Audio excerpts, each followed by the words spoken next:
공간을 가득 메운 훈훈한 열기. 우리가 추운 겨울을 따뜻하게 날 수 있는 건 바로 보일러 덕분이죠.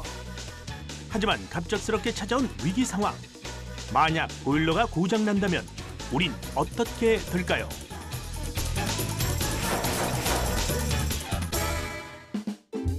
삼 년 차 달달한 신혼부부의 아침.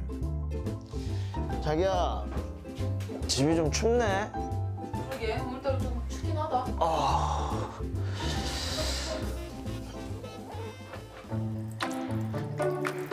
자기, 어? 보일러 껐어? 뜨거운 물 안 나오는데? 아니 안 껐는데? 따뜻하면 안 나와?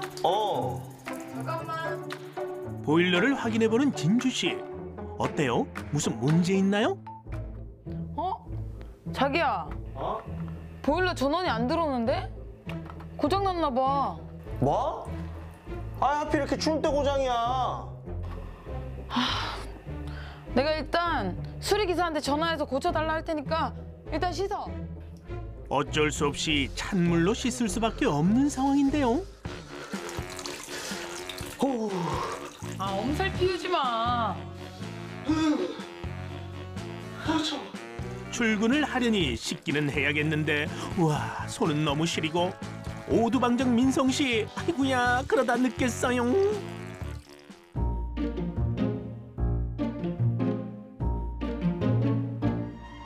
일찍 집에 돌아온 민성 씨. 어우, 지금 왜 이렇게 추워? 보일러 아직도 안 고쳤어? 아 기사님 불렀는데 곧 도착한대. 어우, 너무 춥다. 너무 추워. 아우. 추위에 겹겹이 옷을 껴입고 수리기사를 기다리는데요.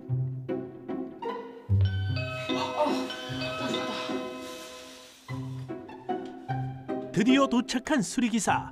이제 보일러만 고치면 추운 집에서 해방될 수 있겠죠? 보일러 어디 있어요? 예, 여기요.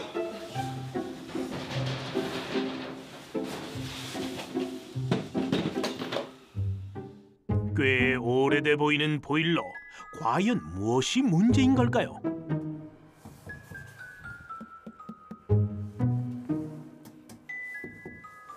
야, 이거 보일러가 27년 전 건데 이거 안 돼, 이거.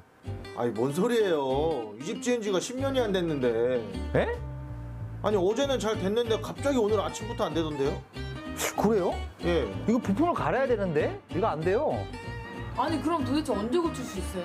이게 너무 오래돼가지고 저기 한국에 부품이 없어요. 그리고 외국에서 지금 주문을 해야 되거든요. 외국에서 오려면 한 일주일 정도 걸릴 것 같은데. 네?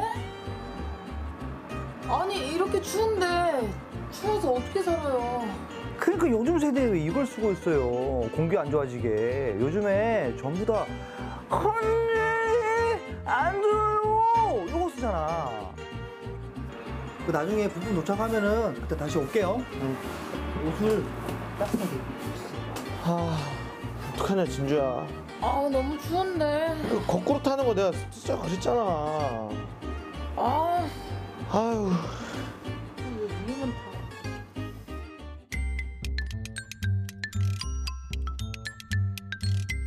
추워. 자기야, 뭐 방법 없을까? 일단 무조건 껴입고 버텨보자. 아, 그래. 열 안 뺏기게 무작정 막 껴입어. 추워. 추운 냉골에서 여전히 고생 중인 두 사람. 조금이라도 체온을 유지하기 위해 옷을 겹겹이 껴입어 보는데요. 이래서야 얼마나 버틸 수 있을까요? 이렇게 하니까 좀 따뜻하다. 오빠 근데 나 지금 배 아파. 어? 벗어. 빨리 벗어. 빨리 벗어. 빨리. 여러분, 겨울철에는요. 창문을 통해서 열 손실이 많이 일어난다고 해요. 커튼을 친 곳과 안 친 곳이 무려 약 4도 차이가 난다고 하니까 커튼을 칠 때는 꼭 바닥까지 내려오는 커튼을 치면 될 것 같습니다, 여러분들. 그리고 여러분들 외출하실 때 난방비 아끼신다고 보일러를 끄고 나가시는데요. 외출 후 보일러를 다시 켰을 때 바닥을 데우는 시간 때문에 난방비가 더 많이 든다고 합니다. 그러니까 외출하실 때는요. 2, 3도 외출 모드로 적정 온도를 유지시키는 게 난방비 절약에 좋다고 하니까 여러분들 참고하세요.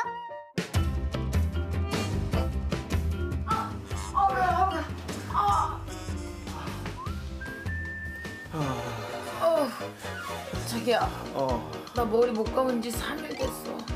냄새나? 아우, 개밥 신내나. 좀 씻어라 너도.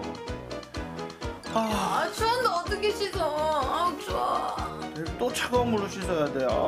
죽겠다 진짜. 아니 이렇게 추운 날 왜 갑자기 보일러가 고장이 나냐고. 내가 그래서 미리미리 점검하자고 했잖아. 추운 날 보일러 고장 나니까 너무 힘들다. 보일러의 고장. 만약 여러분의 상황이라면 어떨 것 같나요?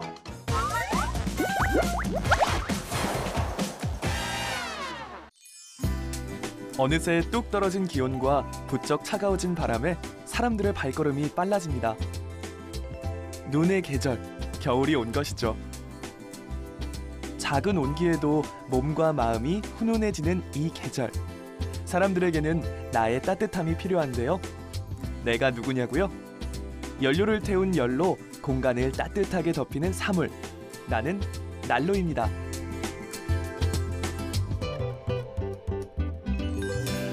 아주 오래전의 사람들은 불을 피워 어둠을 밝히고 맹수의 공격을 막고 추위를 이겨냈습니다. 그때부터 쓰였던 화덕이 난로의 시초라 할 수 있는데요.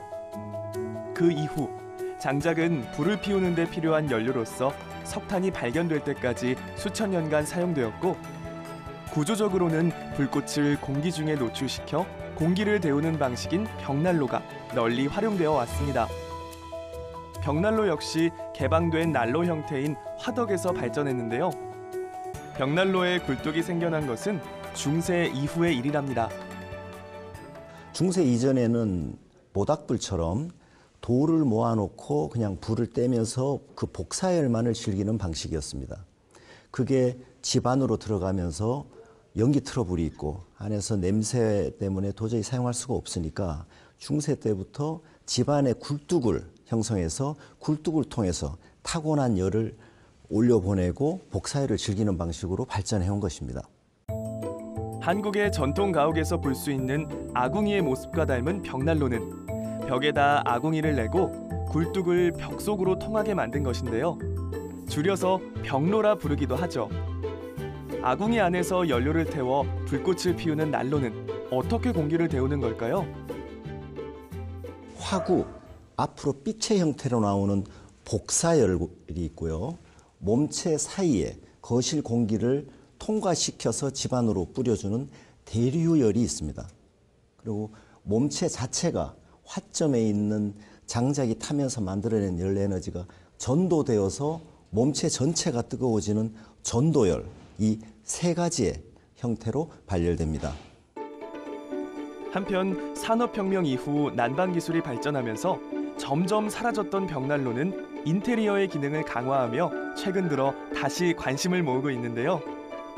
주물, 금형, 프레스 기술이 발전하고 새로운 소재가 개발되면서 정교하고 다양한 디자인의 벽난로가 등장하고 있죠. 아날로그 감성을 풍기며 여전히 사랑받고 있는 장작 벽난로는 세라믹 유리라는 소재가 적용돼 연기 트러블은 적고 열 효율은 높은 난로로 발전했습니다. 바이오 에탄올을 연료로 하는 벽난로는 유해가스나 연기가 발생하지 않는 데다 아름다운 불꽃으로 시선을 끌고, 전기를 이용하는 전기 벽난로 역시 붉고 푸른 불꽃으로 인테리어 효과를 주기 때문에 사랑받고 있죠. 이곳에선 친환경 연료인 목재 펠릿을 사용하는 펠릿 난로를 만나볼 수 있는데요. 바로 이 녀석입니다. 펠릿 난로의 연료통에 들어가는 목재 펠릿은 유해 물질에 오염되지 않은 목재를 압축 성형해 만든 고밀도 압축 연료로 몇 가지 장점이 있습니다. 연료가 작고 일정한 크기로 성형돼서 생산되기 때문에 작은 공간에 많은 양의 연료를 저장할 수 있고요. 화석연료를 대체하기 때문에 온실가스를 감소시키는 친환경 연료이면서 유해가스를 배출시키지 않는다는 장점도 있습니다. 또 하나, 95%에 이르는 연소율로 열 효율이 높아 짧은 시간에 실내 공기를 데울 수 있답니다. 이곳은 펠릿 난로가 만들어지는 곳인데요. 제작 과정을 한번 볼까요? 먼저 몸체가 될 철판을 자르는 과정입니다. 열에 강하고 강도가 높은 철판을 도안에 맞게 부분 잘라내면 다음 단계에선 이들을 이어 붙입니다. 용접이 잘못될 경우 난로의 안전에 문제가 생길 수 있기 때문에 고도의 집중력이 필요한 과정이죠. 이어서 일일이 망치로 두드려 형태를 맞추고 나사를 박아 마무리 작업을 하고 나면 펠린 난로가 완성됩니다. 그렇다면 이제 완성된 펠린 난로에 불을 한번 피워볼까요? 먼저 연료통에 목재 펠릿을 넣습니다. 잠시 후 목재 펠릿으로 채워진 연소실 문을 닫고 자동 점화 기능을 이용해 불을 붙여주면 목재 펠릿이 연소하면서 주변의 공기를 데우기 시작합니다. 펠릿 난로는 많은 장점이 있지만 골칫거리도 하나 있죠. 클링커라는 재가 쌓여 자주 청소를 해줘야 한다는 점인데요. 이를 보완해줄 기술이 개발됐습니다. 장시간 뗐을 때 불순물들이 자기들끼리 몸집을 키우면서 이 버너 안에 찌꺼기가 발생이 돼요. 그렇기 때문에 저희가 가지고 있는 이 특허 기술인 스크류 로스터 버너의 장점은 이 스스로 찌꺼기를 긁어내니 보름에 한번 제바지만 비워주면 된다는 그런 장점이 있습니다. 한편 최근에는 스마트폰으로 난로를 켜고 끌 수 있는 기능도 더해져 좀 더 편리하고 안전한 형태로 진화하고 있습니다. 인류가 불을 사용하면서부터 함께해온 난로. 내가 있어 올겨울도 따뜻할 겁니다.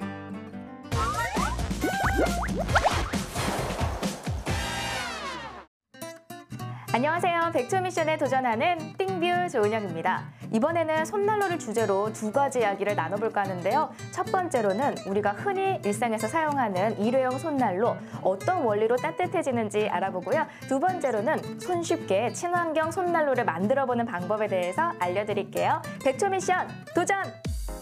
이렇게 손으로 쥐고 흔들어줬을 때 금세 따뜻해지는 일회용 손난로. 여기에는 철의 산화 반응이라는 화학 원리가 숨겨져 있다고 하는데요. 이 원리를 이용한 게 일회용 손난로입니다. 이 일회용 손난로를 흔들어 보면요. 이 부직포 포장재 안에 가루가 들어있다는 걸 알 수가 있는데요. 이 안에는 철가루, 활성탄과 소금, 또 톱밥과 질석, 그리고 소량의 물이 들어있어요. 각각은 제 역할을 하면서 열을 발생시키는 데 도움을 주고 있는데요. 먼저 톱밥과 질석은 단열재 역할을 해주고요. 활성탄과 소금은 촉매제 역할을 합니다. 일반적으로 이 철가루가 산화가 되는데 걸리는 시간이 굉장히 천천히 진행이 되기 때문에 열이 발생을 해도 쉽게 느낄 수가 없다고 해요. 하지만 이 활성탄과 소금이 촉매제 역할을 하면서 산화 반응이 좀 더 빠르게 일어나기 때문에 단시간에 일회용 손난로의 온도가 30도에서 70도까지 올라갈 수 있게 된다고 합니다.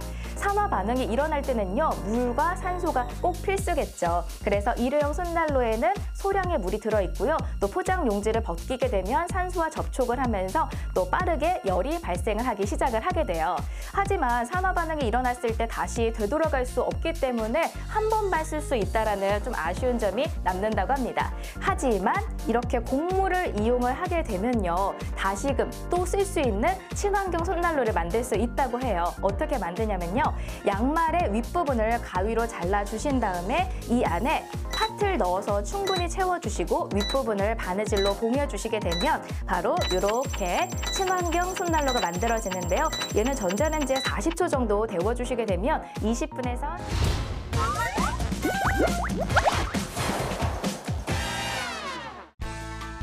통조림의 발명으로 식품을 오랫동안 보관할 수 있게 된 우리.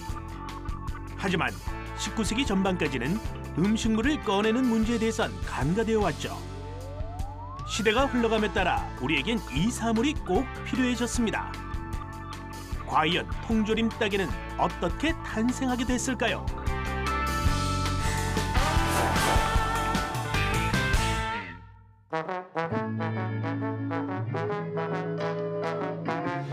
사장님, 배달 왔습니다. 사장님, 이거 유통기한이 기니까 천천히 사용하셔도 돼요. 아, 이게 통조림이라는 거구나. 네, 이게 안에 있는 과일이 유통기한이 한 2년에서 4년 정도 되니까 천천히 쓰셔도 돼요. 아, 그럼 우리 가게에 들여놓고 쓰면 되겠다. 네. 근데 이건 어떻게 했다는 거예요? 아, 그거는 거기 써 있어요. 아, 끌과 망치로 윗부분을 둥글게 자르시오? 예. 아니, 근데 이거 잘못해서 내용물 상하면 어떡해요? 아, 그러니까 조심히 따셔야죠. 예. 설명된 방법대로 뾰족한 도구를 사용해 망치로 내려치는 진주 씨. 하지만 얇은 젓가락으로 통조림 뚜껑을 따기엔 역부족인 것 같은데요. 아, 젓가락으로 안 되겠는데? 더 뾰족한 거 어디 없나? 이거면 되려나? 그렇게 내려치기를 수십 번 겨우 통조림을 딸 수 있었는데요. 아우, 힘들어. 이게 뭐야? 다 으스러졌잖아. 아, 손님한테 나갈 건데 이렇게 지저분하게 나갈 수도 없고. 사장님, 안녕하세요. 아, 예. 뭐 하시는데 이렇게 대답을 안 하세요? 아, 통조림 따는 게 너무 힘들어서요. 통조림 따는 걸 다 어려워하네. 내가 한번 만들어봐. 힘도 덜 들면서 안에 음식물이 부서지지 않도록 열어주는 것이 포인트. 발명에 관심이 많던 에즈라 워너는 조금이라도 사람들을 돕고자 본격적인 연구에 돌입하는데요. 힘을 덜 들이려면 지지대 형태가 나을 것 같은데 나처럼 구부러진 나를 가장자리에 대고 누르면 쉽게 따지지 않을까? 1858년 통조림 따개의 발명가는 에즈라 워너. 끝부분은 총검, 가운데는 나처럼 생긴 칼날을 깡통의 가장자리에 대고 누르면 강철을 자를 수 있도록 고안했습니다. 오, 이거 완전 잘 따지는데? 좋아, 됐어. 가자. 사장님. 네. 아, 예, 안녕하세요. 네. 저번에 보니까 통조림 따는 거 어려워하시는 것 같아가지고 제가 이거 한번 만들어봤습니다. 네, 이거 한번 써보세요. 우와. 근데 이거 어떻게 사용하는 거예요? 아, 이거 어떻게 하는 거냐면요. 보여주시면 네, 안 돼요? 통조림 한번 줘보세요. 네. 처음에 한번. 식품보존법에서 시작된 통조림의 발명. 이는 통조림 따개의 탄생으로까지 이어지며 1958년 이후로는 각양각색의 보존식품이 등장하게 됐다고 하는데요. 네. 천천히 위아래로, 위아래로. 우와. 이거 돌리면서. 우와, 이거. 우와. 훨씬 쉽죠? 이렇게 하면 힘도 안 들고 너무 좋은데요? 고마워요. 잘 쓸게요. 아이, 뭐 아니에요. 3만 원입니다. 예? 3만 원. 힘들어서 딸게요. 아, 그래요. 3만 원 주시고 이걸로 그냥 따시면 될 것 같은데. 아니요. 애기 분유값. 전쟁의 절박함이 만들어낸 아이러니한 발명품. 하지만 이 물건들이 발명되지 않았다면 지금 우리의 세상은 사뭇 다르지 않을까요?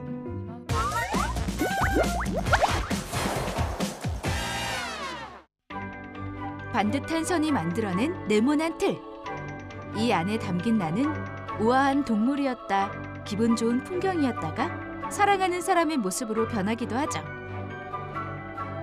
당신의 삶에 스쳐가는 장면을 오랫동안 기억하는 나.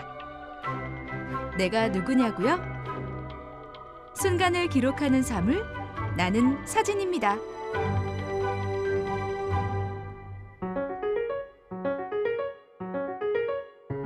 기념하고 싶은 날이나 순간의 모습을 담아 오랫동안 보존해주는 나, 사진. 모든 게 쉽고 빨라진 디지털 시대. 여전히 과거의 사진 촬영 방식으로 사진을 찍는 곳이 있는데요. 어떤 사진을 찍고 있는 걸까요? 은이 빛을 받아서 반응을 하는 것을 이제 원리로 해서 사진이라는 게 이제 발명된 거예요. 근데 이 스판 사진은 판이 마르면 사진이 안 찍혀요. 그래서 판이 마르기 전에 촬영도 하고 현상도 하고, 그래서 이름이 이제 스판 사진입니다. 1851년 영국의 아처가 발명한 스판 사진은 필름 사진이 등장하기 전의 사진인데요. 젖은 판에 상이 맺히도록 찍어 한 번에 단 한 장의 흑백 사진만을 찍을 수 있죠. 그렇다면 스판 사진이 어떻게 찍히는지 살펴볼까요? 먼저 사진을 찍어낼 판에 감광액을 발라 빛을 받으면 화학적 성질이 변하는 감광판을 만듭니다. 다음은 젖은 판을 카메라 홀더에 꽂고 감광액이 정착하도록 3분간 둡니다. 이제 사진을 촬영해 볼까요? 사진을 찍은 뒤에는 암실에서 특수용액을 이용해 사진을 현상하는데요. 판에 상이 맺혀 필름 겸 사진 인화지의 역할을 해주죠. 이제 현상된 판을 정착액에 담가주면 판에 상이 나타나면서 고정되는데요. 드디어 스판 사진이 완성됐습니다. 저희 스판 사진은 세상에 단 하나밖에 그리고 영구 보존이 가능하고 무엇보다도 결과물이 참 독특하고 아름답다는 것입니다. 수백 년 전의 방식으로 찍어 독특한 느낌을 지닌 스판 사진처럼 아날로그의 매력을 지닌 또 다른 사진이 있습니다. 사진이 본격적으로 대중화될 수 있었던 건 나 필름 사진 덕분이죠. 필름 사진은 총천연색을 나타낼 수 있고 여러 번 인화가 가능한데요. 1880년대에 이스트먼이 필름을 발명하며 세상에 처음 등장했죠. 필름의 종류에 따라 사진의 모습도 달라져요. 필름은 컬러 필름, 흑백 필름, 그리고 슬라이드 필름이 있습니다. 컬러랑 흑백은 네거티브 필름이라고 하고요. 색이 반전되거든요. 그리고 슬라이드는 포지티브 필름이라고 합니다. 먼저 흑백 네거티브 필름은 촬영 대상의 색이 반전돼서 필름에 나타나는데요. 대상의 검은색은 필름에선 하얗게 보이죠. 이 필름으론 흑백 사진을 찍을 수 있어요. 컬러 네거티브 필름 역시 필름에선 색이 반전되어 나타나는데요. 총천연색의 사진을 찍을 수 있습니다. 그런가 하면 컬러 포지티브 필름은 필름의 대상의 색이 그대로 표현되죠. 그렇다면 이런 필름이 사진이 되기 위해서 어떤 과정을 거쳐야 할까요? 필름 매거진을 가져오시면 이거를 현상을 해요. 그래서 상이 맺히게 만든 다음에 스캔을 합니다. 스캔을 하면 디지털화 시켜서 이제 컴퓨터로 작업을 할 수 있게 되는 거죠. 그런 다음에 인화를 해서 실제로 만질 수 있는 사진으로 만듭니다. 필름 사진 인화 과정을 살펴보면 먼저 필름통에서 필름을 꺼낸 다음 필름의 끝부분을 빼주고요. 얇은 책받침 형태의 리더기에 이 끝부분을 고정시켜줍니다. 다음은 필름을 현상기에 넣어 4종류의 용액에 차례로 담그면 빛의 반응에 필름에 상이 맺힌 뒤 이를 정착시키죠. 다음은 디지털 작업이 가능하도록 필름을 스캔해줍니다. 이후 인화지에 상이 맺혀 사진이 인화되는데요. 이렇게 해서 누군가에겐 의미 있는 한 장의 사진이 완성됩니다. 여느 사진관과 다름없어 보이는 이곳엔 특별한 사진이 있습니다. 바로 이렇게 흐릿하거나 빛이 바랜 사진은 물론 훼손된 사진까지도 복원한 사진인 건데요. 주로 어떤 이들이 의뢰한 사진일까요? 이제 돌아가신 부모님 사진들을 복원하기 위해서 오신 분들하고 그다음에 뭐 젊은 분들도 찢어진 사진이나 소중한 사진들을 혹은 이제 사진을 복원해서 부모님 선물하기 위해서 하시는 분들, 마지막으로 이제 사진이 없으신 분들 영정 사진 만들기 위해서 오시는 분들, 이렇게 3가지 고객들이 오십니다. 저마다의 사연을 품고 오는 사진들. 그래서 더욱 심혈을 기울여 복원하고 있다는데요. 사진을 복원하는 과정을 살펴볼까요? 먼저 원본 사진을 스캔하는데요. 과거엔 엠보싱 사진이 유행해서 사진 표면이 올록볼록하기도 하고요. 또 간혹 코팅에 의해 빛이 반사되기 때문에 최대한 다양한 각도로 스캔합니다. 스캔한 사진들을 컴퓨터 프로그램을 이용해 한 장으로 합친 뒤 사진을 확대해 엠보싱을 지워주고요. 훼손 정도에 따라 적절하게 사진을 보정합니다. 그리고 사진의 밝기도 조정해주는데요. 과연 어떤 모습으로 사진이 복원됐을까요? 오랜 시간 공들인 보람이 있을 만큼 깔끔하게 완성됐네요. 그거를 이제 받아서 가져가신 분들이 굉장히 좋아하시고 저희가 보람을 많이 느껴요. 부모님 얼굴을 찾아드렸다는 면에서. 그래서 이제 계속 하고 싶은 마음도 있고. 삶의 특별한 순간을 담아내는 나, 사진. 앞으로도 많은 순간을 기록할 수 있길 바랍니다.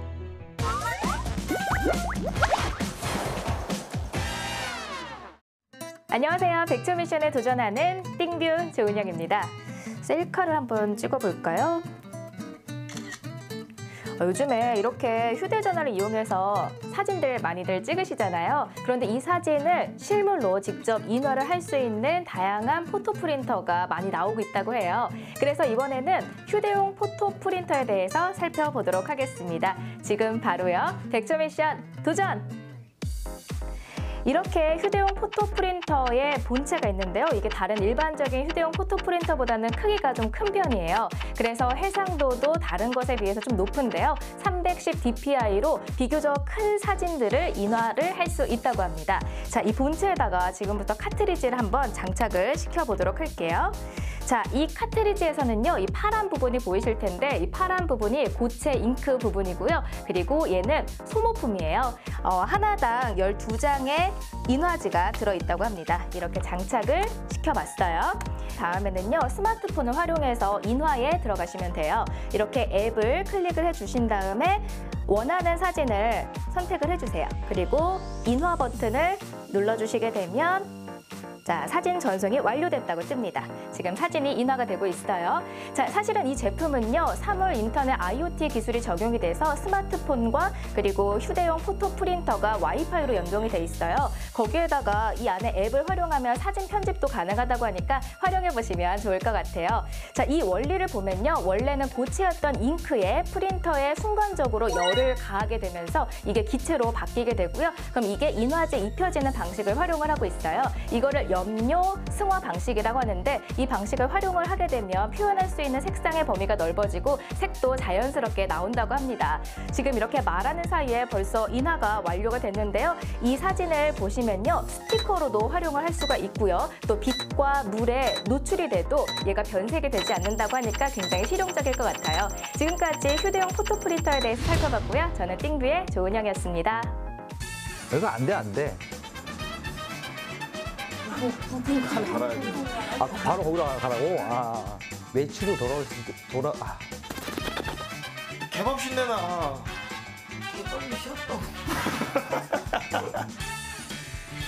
좀 대사. 뭔 소리예요? 이 집도 이제 10년 안 됐는데. 왜 이래요? 다시 하겠습니다. 자, 시작. 다시 하겠습니다. 여기서 잠깐만.